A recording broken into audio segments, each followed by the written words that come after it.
Hi everyone, I'm GREYMOND. Today I wanted to talk to you about how you can prevent yourself from having a relapse once you recover from OCD and what are some of the things that cause OCD relapse. So first of all, I will say this is the most important thing to prevent a relapse. 100% the most important thing is you need to understand exactly how OCD works. So there's a lot of resources. If you look back at the videos, I have videos on the process of OCD, the stages of OCD recovery. Please, if you're new to this channel, especially educate yourself on why you're getting the thoughts that you're getting.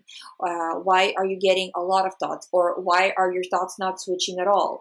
Or why are you getting thoughts at this age? Or, you need to know the progression of OCD. You need to know how to tell, for example, if the thoughts are switching very frequently, right? That means, if you imagine, like to give you an analogy, right? I don't know what they're called, but those sticky toys that you kind of throw against the wall and see if they stick, right? Imagine that that's a thought, and the more stickier the thought, the slower it falls off the wall. Do you know what I mean? This is exactly the same thing that's happening with your thoughts, If you are feeding the thought, if you are taking the thought seriously, it's going to be sticky, But if you're just not having it, it's not sticky, it just falls off. But because it falls off, the brain just throws the new one. You know what I mean? And that's why the frequency is the way it is, right? But and like I said, vice versa, right? If you're feeding the thought every day, the brain's like, oh, you're worried. That means you're protecting yourself. Why does the brain need to do that, right? I'm not going to go into all of these things in this video because this will be like a 20-minute video, if not longer. Even me speaking as fast as I always do. It takes, but you need to understand that to the point where if somebody woke you up in the middle of the night and asked you, can you give a lecture on how OCD works, you would be able to do that. It needs to be like in your subconscious, because that way, if a thought comes in, or if you start to get a thought and it's frequent and it's starting to come in, something is happening, you can easily tell and not let it become a relapse. So I would say that's number one priority. Second is continuing to monitor stress levels. You have to make sure that you are, depending on the personality, this is personality type based. You need to make sure you're able to handle the stress that you're under. If you are under too much stress, you don't want to live your life this way, you can't handle it, then you need to change it to a situation where you can handle it. If you are one of those people that's like always on, always doing things, and you're going to be under a lot of stress and that's normal for you, then make sure that that stress is evenly spread. So you're not having this up and down situation happening, that you're evenly stressed every day, but it's the same, so the brain again gets used to it. Also allowing time to rest. It's very important because if you look at it, first, you were probably very sensitive from the beginning. Pretty much everybody I've ever talked to who had OCD has been very sensitive as a person from childhood, right? So that's already stressful. On top of it, you got OCD. On top of it, while having OCD, you're refusing the thoughts, which is an extra level of stress on the brain. And if you're not sleeping properly, or if you're not allowing yourself a nap here and there, it just makes it harder on you. You need to put your recovery first.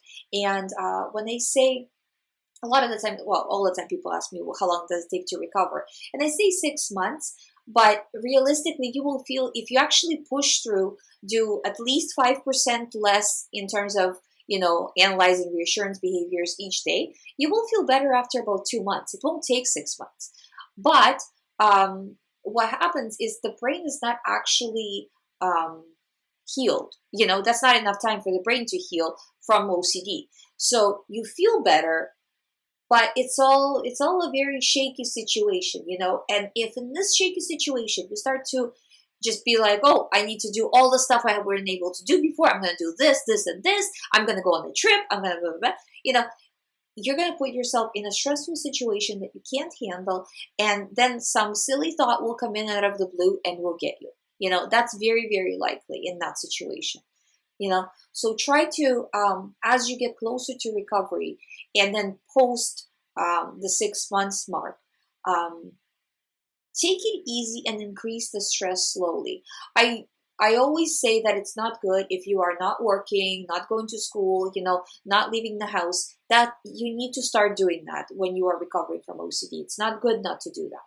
But at the same time, you want to make sure that you're not kind of throwing yourself right into the fire. You know what I mean? Like, you need to kind of do it slowly, and making sure that you're doing the response prevention. Because anybody who is in OCD, they're doing exposures, right? But it's the response prevention that matters. And then also, once you recover, the other thing is working on the sensitivity. I'm kind of mentioning it last, but it's not least important by far.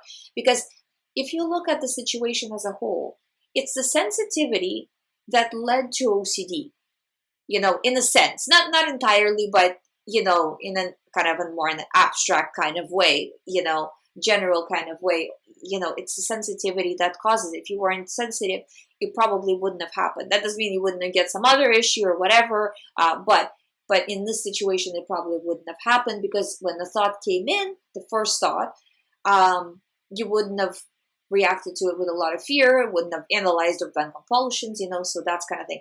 So you do have to work on sensitivity. So when a situation happens, a real life situation, not talking about OCD, try to look at it, what is my role in this? So say, for example, you got in a fight with somebody, or something is not going well at work or at home. What is your role in this? Have you done everything you can do in this situation? If yes, you don't need to spin it in your mind and analyze and go over it over and over again. I'm done. I've done what I need to do. Now it's not up to me. So I will leave it up to the other people who are involved in this situation, or if just things take time, then I'll let the universe, so to speak, handle it, right? So I'm not reacting. I'm done, and you have to kind of have these boundaries where you don't let the emotions overwhelm you, So you're looking at it from a very mechanical point of view. I've done this. I've done what I needed to do. I'm now moving on. I'm choosing to move on from a position of power, and that will keep you even and will make it much more difficult for you to have a relapse. So if you do all those things that I've mentioned in this video, I do find that the relapse is pretty low. In terms of my clients, I mean, it's very rare. I can tell you it's very rare. I'm sure it does happen, but it's not that common. And I find that that's mostly because the person understands how OCD works. I can tell you a story from my life.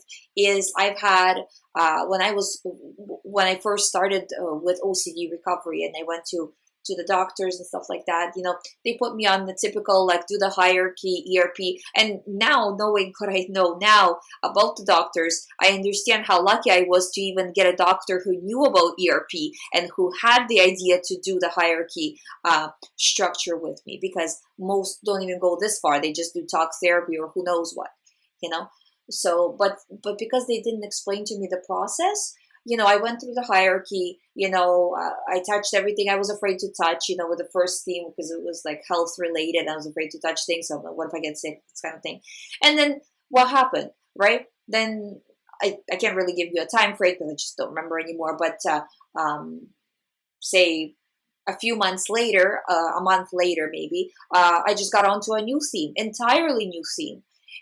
And they're basically like, well, we should do a hierarchy again. I'm like, are we going to do this every time? And because I didn't understand, why are we doing the hierarchy? Nobody really explained it to me, in depth. But I'm pretty sure they didn't actually explain that all. But you need to know in depth how OCD works. So then you can say, okay, if I do A, my brain will do B. If I do this, my brain will do that. So you need to see one step ahead. If I start to do reassurance, if I start reacting to this new thought that I'm getting, what's going to happen? Because people without OCD and people with OCD get exactly the same thoughts. It's been proven. They've done studies on this. So it's not the thoughts that are coming into your mind. Again, 50,000 thoughts a day. All kinds of strange thoughts come into all of our minds. That is okay. It's the reaction that creates the problem of OCD. Because a person without OCD who's not likely to get OCD, they'll just say, whatever, who cares, silly thought. But a person with OCD, oh, this means something about me. Maybe I'm a bad person because I'm having these thoughts. So it's an entirely different spin on it that they create, which causes the problem. I hope you find my videos helpful. If you haven't subscribed to this channel, please subscribe. I do daily videos on all things OCD. If you would like to do the recovery program, all the information is on youhaveocd.com. Thank you so much for watching. I'll see you tomorrow.